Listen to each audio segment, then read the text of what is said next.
नमस्कार दोस्तों, आज मैं आपको सुनाने जा रही हूँ करवा चौथ की कहानी, जो सब सुहागिनें अपने पति की दीर्घ आयु के लिए करती हैं। अब मैं शुरू करती हूँ कहानी। कार्तिक माह की चतुर्थी को करवा चौथ कहते हैं।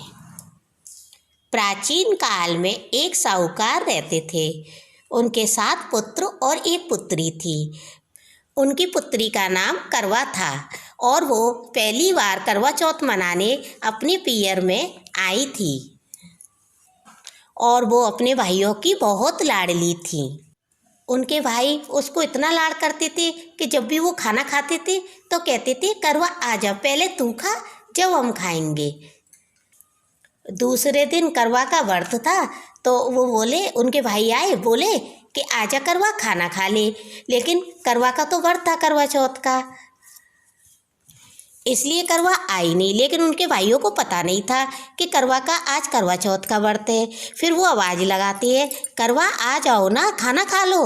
लेकिन करवा कहती, नहीं भाई, आज मेरा व्रत है करवा चौथ का, हमें तो पता नहीं थी कि आज तेरा व्रत है। इसमें क्या होता है बहन कि भाई, इसमें ना शाम को चंदा मामा निकलते हैं ना, तो उनको अर्घ देकर और तब पूजा करके तब खाना खाते हैं। भाई कहते हैं ठीक है। फिर वो अपने काम पर चले जाते हैं। खाना खाकर शाम को भाई आते हैं तो कहते हैं कि हमारी बहन तो देखो मूर्छित पड़ी है भूख प्यास के मारे, अब क्या किया जाए ऐसा जिससे कि हमारी बहन खाना खा ले। चंदा मामा तो अभी निकले ही नहीं है। उनका सबसे छोटा भाई क्या करता है, जाता है और चलनी लेता है, चलनी में दीपक रखता है और पेड़ की डाली पर टांग देता है और आवाज़ लगाता है, बहन देखो चंदा मामा निकले आए, बहन देखो चंदा मामा निकले आए। बहन उठती है, हाथ मुँह धोती है, पूजा करती है और थाली लगाकर चंदा मामा के लिए अर्घ देने के लिए आती है। फिर वो अर्घ देती है। जैसे वो अर्घ देकर पैर वैर छूती है चंदा मामा के और फिर जाती है, खाने को बैठती है। जैसे वो खाना खाती है, पहला गस्सा खाती है तो बाल निकलता है, दूसरा गस्सा खाती है तो छींक आ जाती है और जैसी तीसरा गस्सा खाती है तो ससुराल से उसका बिलौआ आ जाता है। वो कहती है, मेरी ससुराल से क्यों मेरा बिलौआ आया है? तो पता चलती है कि उसका पति ख़त्म हो गया है। सोई वो बिलक बिलक कर रोने लगती है।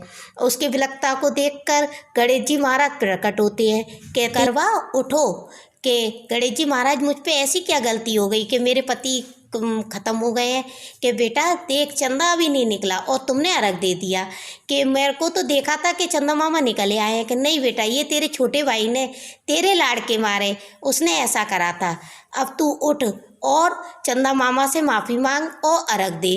तो जैसे ही वो चंदा मामा को अर्घ देती है और कहती है कि मैं आपसे माफ़ी और क्षमा करती हूँ कि अब मैं ऐसा कभी कुछ नहीं करूँगी और मैं साल भर तक आपके हर चौथ पे आपका व्रत रखूँगी, जिससे मेरे पति को दीर्घ आयु देना। जैसे गणेश जी महाराज ने उनकी सुनी, वैसे सब किसी की सुनना और गणेश जी महाराज उनको आशीर्वाद देकर चले जाते हैं।